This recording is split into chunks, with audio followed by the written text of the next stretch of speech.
what's the insufficiency that lets us down the most? Is there one that stands above all others? Pride. That's the classical answer from the Judeo-Christian perspective anyways. Pride and arrogance, that would be something like the presumption that you're right and that you're above it all, that you're on top. And you could see that as well, first of all, it's something very annoying to other people. So that's a problem, given that you have to put up with them. And it's also an impediment to learning, right? Because to be open to learning does mean, at least to some degree, always asking, well, what am I doing wrong? What do I have to give up? What do I have to let go of? What do I have to transform? That can be very painful. But so pride, that's one. That's a major one.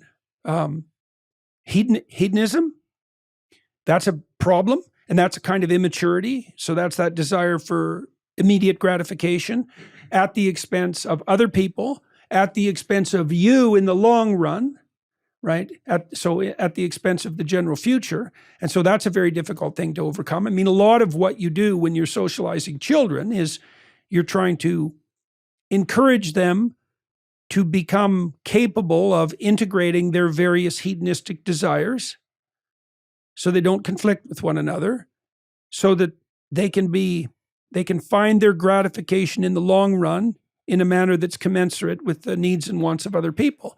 And it takes 20 years to socialize a child to become a full-fledged adult, and it's not like the process ends there. It's a very complicated process of integration and self-regulation. And it is upward. And why? Why is it better? Well, even if the goal is gratification, if one strategy allows 20 repetitions of gratification and the other strategy offers one gratification followed by regret and catastrophic failure, it seems pretty obvious, even by the standards of gratification, that the first strategy is better than the second. Absolutely. Yeah, right. Right. Yeah. So the iteration element of it is crucial. Now, is this a long-term playable game? Better. Is this the kind of long-term playable, sustainable game that I would like to engage in voluntarily and maybe bring others aboard equally voluntarily? That's a good ethical question. It's also extremely practically valuable. We were talking before this began about the utility that you found in putting together around you a very functional team. Well, a functional team is composed of people playing the same game and all doing it full-heartedly and voluntarily. Yeah, well, so that's an optimal solution, even if the goal is, say, the maximization of your success that comes at the expense of other people, that means that your definition of success is thoroughly flawed. That's all it means. That's especially true if the world isn't a zero-sum game, and I don't see any evidence that it is. There's no reason that your victory, unless you're envious and spiteful, sadistic even, there's absolutely no reason that your victory has to come at the expense of someone else. I feel often, going back to your point on pride, I feel often our views of how pride shows its face are quite superficial, in that we think of things like ego and pride as bravado and arrogance and showing off, and those are quite immature, superficial. They're true, but you get what I'm saying? They're incomplete aspects. And I think today in the world, we see far more subdued, nuanced, hidden ways of how pride shows up in all of us and around us. One of which you pointed out earlier, which was like, I'm right, you're wrong.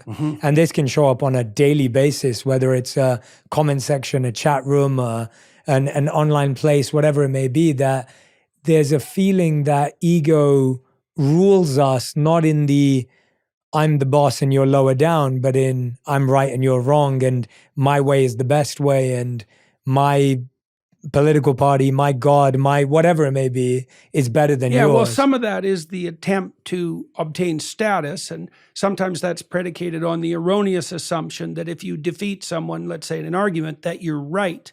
Now, there's a certain amount of truth in that because you can evaluate ideas in the ideational space, but you can be intelligent and unwise and defeat someone wise and less articulate in an argument and still be profoundly wrong. I mean, what you should be trying to do, and this is especially true in the confines, let's say, of a marital relationship, is you should be trying to listen. It's like, and maybe you're trying to help your partner formulate their argument more accurately so that you both can get to the root of the problem. And I love that. The cheap way, it's very useful. It's like, well, you might have a point. Yeah. You know, I mean, this is actually one of the things that can help men in their understanding of women. So women on average are more sensitive to negative emotion. So you could think of them as having a lower threshold for alarm. Okay, now what that implies is that there'll be times when the alarm bell goes off when it doesn't have to, but there'll be other times when the alarm bell is going off to signify something that is barely detectable but is there. Okay, so often what women finds frustrating in speaking to men is the women will start to lay out the problem and the men will offer a solution. And the men think, well, don't you want a solution? And the women, who often can't articulate this, think, well, yeah, but neither of us know what the problem is yet. And so the initial stages in much couple communication are the woman bringing up a problem, but not knowing what it is. And so making all sorts of wandering attempts to specify the problem and hoping, even implicitly, that she'll have enough space, enough scaffolding so that that investigative process can come to focus on the actual problem. Well, once you've got the problem identified, it's a lot simpler to put forward a solution and to implement it. But that's the case for, well, that's the case often for yourself if you're upset, or any dialogue. It's like you want to listen long enough so you actually understand what the problem is. And that's of great benefit to you, because now the cost is, if you're wrong, you're going to have to give something up. And that's annoying and difficult and complicated and can be humiliating. And then you might say, well, why bother? And the answer to that's straightforward. It's so you don't make the same stupid mistake again. And that comes at a cost. This is why there's this dawning insistence, a rising insistence in our culture that you shouldn't be able to be offensive in your speech, which sort of means you shouldn't be allowed to upset anyone emotionally.